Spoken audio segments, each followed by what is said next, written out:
Tenang aja, kamu lihat ke dalam nanti ketemu kok. Karena sesuatu yang dikejar-kejar itu biasanya lebih susah untuk didapatkan. Nah, itu agak paradok memang. Silahkan kamu cek sendiri dalam hidup.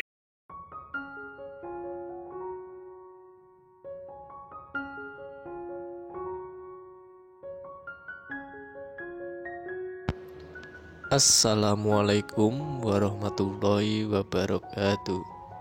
Jumpa lagi di Kata Filsafat. Kenapa sih tadi ditanyakan bisa nggak kita membahas kebahagiaan? Ada dua kesulitan besar. Yang pertama, problem of pursuit. Jadi problem nyari. Jadi kebahagiaan ini problematis. Kebahagiaan itu ada namanya paradok hedonism. Itu teorinya John Stuart Mill. Katanya Mill, hedonism, kebahagiaan itu semakin dicari, semakin susah untuk didapatkan. Sama kayak Tuhan. Tuhan itu semakin kamu nyari, capek keluar, dia semakin susah kamu temukan. Karena Tuhan tidak pernah hilang. Kebahagiaan juga tidak jauh sebenarnya darimu. Jadi kalau ada orang ngomong nyari kebahagiaan, itu alamat kebahagiaan masih jauh.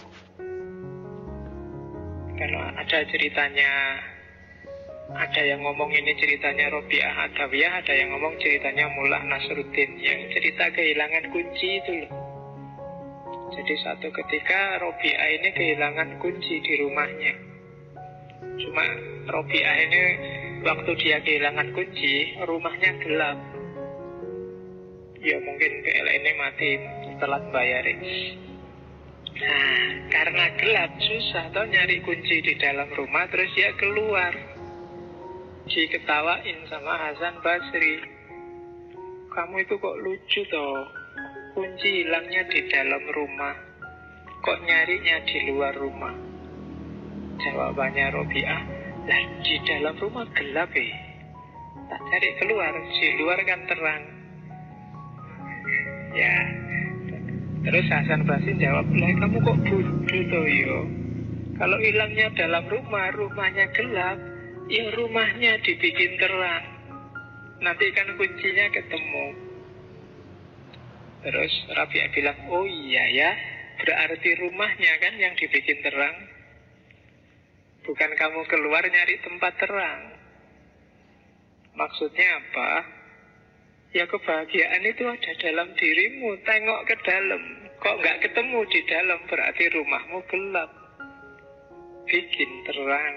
Jangan keluar nyari yang terang. Di dalam, di luar yang terang itu tidak ketemu kunci kamu.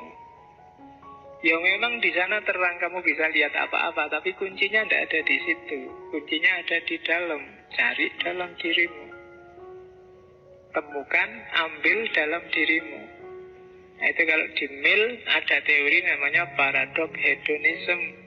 Semakin kamu cari kebahagiaan itu, dia akan semakin susah kamu dapatkan. Tenang aja, kamu lihat ke dalam nanti ketemu kok. Karena sesuatu yang dikejar-kejar itu biasanya lebih susah untuk didapatkan. Nah itu agak paradok memang. Silahkan kamu cek sendiri dalam hidupmu. Setiap kali kamu bertekad mengejar, itu biasanya wabrot untuk dapat. Saya ingin tahun ini targetnya itu biasanya berat sekali. Seminggu ini Pak, saya ingin menyelesaikan tulisanku Pak, biasanya malah nggak jadi. Tiap kali pegang laptop baru mau mulainya ya, terus besok aja lah kalau dapat bahan lagi besok. Biasanya malah nggak jadi. Tapi begitu kamu nggak ngerencana, tiba-tiba pegang laptop, nulis jadi. Itu namanya paradok hedonism. Ini yang bikin kebahagiaan itu susah dijelaskan. Semakin akan dijelaskan dia semakin jauh. Karena setiap orang beda-beda. Problem kedua adalah problem prediksi. Problem memprediksi kebahagiaan.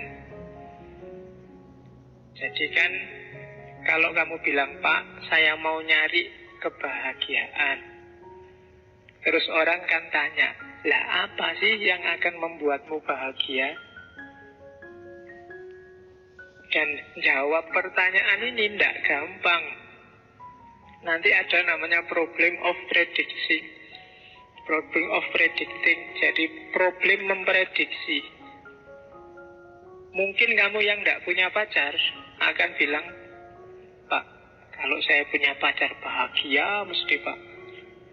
Apa iya? Kalau saya nggak dapat pacar, Pak, mesti sumpek aku, Pak. Apa iya? Tidak gampang loh kamu memprediksi apa yang bisa membuatmu bahagia atau apa yang membuatmu tidak bahagia.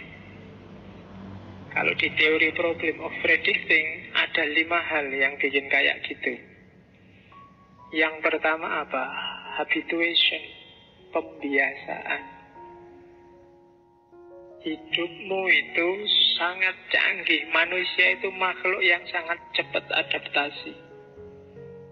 Habituation. Kamu merasa, Pak, misalnya kamu baru diputus pacarmu, bayangkan aja kan, enggak beneran. Masalahnya kamu enggak punya pacar. Jadi, seandainya kamu diputus pacarmu, kamu kan tiba-tiba, waduh Pak, gimana saya menjalani hari-hariku besok?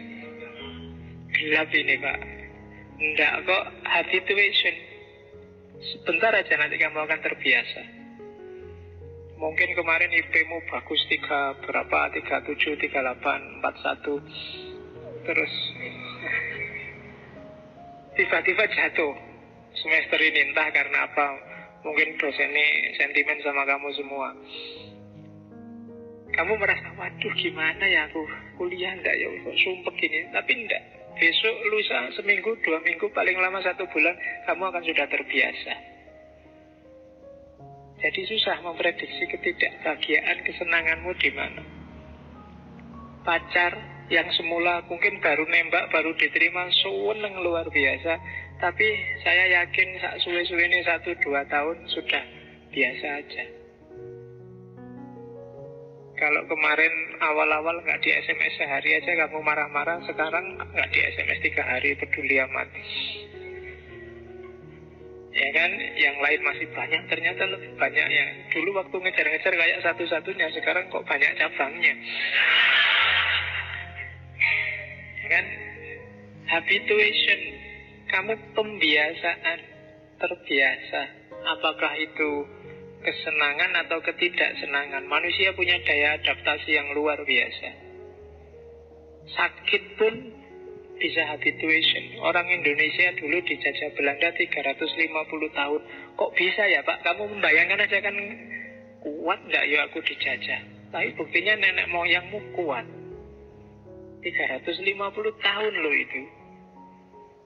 Itu 4-5 generasi, 3-4 generasi dijajah dan santai-santai aja. Nggak ada bekasnya bahwa ini dulu sengsaranya bekasnya Belanda nggak terlalu kelihatan. Habituation. Manusia punya daya terbiasa. Yang kedua, set point. Set point ini semacam level. Jadi setiap orang punya levelnya sendiri. Jadi mungkin bagi kamu pegang uang 5 juta jauh senangnya luar biasa. Tapi levelnya Abu Rizal Bakri, uang 5 juta itu paling buat beli selilit. Apa 5 juta paling? Ya kan nggak ada rasanya. Itu namanya set point. Set point ini yang bikin kita sering overestimate. Jadi kita tidak sadar bahwa levelmu itu segitu. Dikasih lebih banyak, kamu merasa akan lebih dahsyat, tapi sebenarnya enggak. Karena set pointmu di situ. Kadang-kadang kita pakai istilah potongan kan, alah, potongannya orang kaya dilihat dari sudut manapun ya ketoke mantep kayak wong sugih. Tapi nek potongan kita itu ya mungkin tidak ada yang percaya. Mbok kamu kaya beneran cerita itu orang tidak percaya. Kenapa? Ya kan?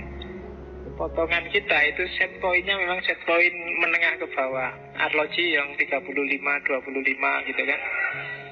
Kalau pakai arloji mahal 1 juta, orang tidak percaya, alah potonganmu arloji 1 juta. Atau kalau pakai arloji mahal tangannya malah gatel. Jadi ya, itu namanya set point. Setiap orang punya set point sendiri. Bahkan kadang-kadang makanya ada IQ, ada SQ, EQ itu kan bisa ditakar. Itu semacam set point.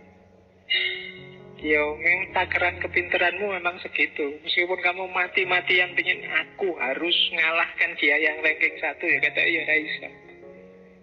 Itu sudah set point. Yang ranking 1 kadang nggak belajar aja ya tetap ranking 1. Kamu yang tiap hari mati-matian pingin nyalip nggak nyampe-nyampe. Di psikologi ada namanya set point. Ini yang susah untuk memprediksi kebahagiaan tidak bahagia. Yang ketiga, pengaruh kekinian itu juga susah. Bikin ngukur kebahagiaan itu susah. Ya kayak itu tak contohin, kalau kamu sedang lapar banget, itu lihat makanan apa saja rasanya pingin beli. Tapi kalau sudah kenyang, lihat makanan kayak apapun nggak mau beli. Itu kan kondisi kekinian. Kalau sedang marahnya luar biasa, cewek sejak apapun nggak menarik bagimu, karena sedang marah. Sama dalam banyak kasus, mungkin kamu sedang jengkel luar biasa, sedang cinta luar biasa, sedang rindu luar biasa, ya cara mikirnya nggak normal. Yang bikin kamu bahagia ya nggak normal. Kamu sedang kangen luar biasa, mbok sekedar foto, apa sandal, apa tulisan, apa SMS bikin kamu bahagia luar biasa. Nah itu namanya apa? Kondisi kekinian. Jadi nggak bisa, misalnya kamu sedang kangen luar biasa, terus lihat sandalnya yang dulu ketinggalan di depan rumah. Wah, sandal Leo bikin aku teringat padamu. Itu kan bukan parameter. Kamu nggak bisa berteori bahwa lihat sandalnya pacar itu bikin bahagia. Kenapa? Karena itu rasa itu muncul dalam kondisi kekinian yang nggak selalu begitu. Kalau sudah bolak-balik ketemu ya nggak butuh sandalnya lagi, mbok sandung-sandung sandalnya, mbok buang-buang, mbok injek-injek nggak masalah. Tapi ketika kangen, sandal jadi berharga luar biasa. Terus yang keempat,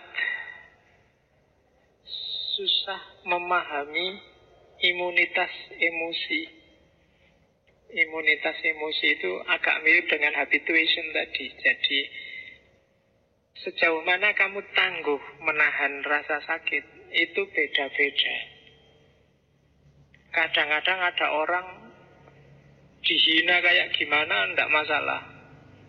Tapi disenyumi dikit agak sinis, marahnya luar biasa. Nah itu kan imunitas emosi ini susah diprediksi, diukur susah. Jadi sehingga kamu berteori mana yang bikin orang bahagia, mana bikin orang tidak bahagia, itu tidak gampang. Oke, dan yang terakhir, susah memahami gambar yang lebih besar. Setiap orang mikirnya selalu sudut pandang yang dia hadapi saat ini. Ya kayak tadi loh, kamu diputus pacarmu, seolah-olah dunia gelap. Padahal urusan pacaran itu kan hanya satu wajah dari seluruh kehidupanmu, dari gambar besar hidupmu. Tapi jatuh di situ saja, seolah-olah hidupmu jatuh semua.